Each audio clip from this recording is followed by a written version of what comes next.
Kape muna tayo bago tayo magtrabaho. Wala pa nabibilanggo dun sa mga kurakot ng mga buhaya ng mga politiko dito sa Pilipinas. Kuha lang tayo ng lupa para ilagay natin dun sa mga seedling bags.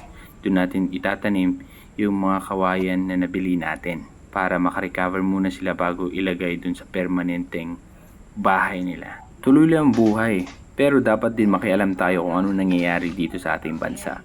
Meron yung balita galing sa SEC na sinabing nawala o na-wipe out ang 1.7 trillion pesos dito sa bansa.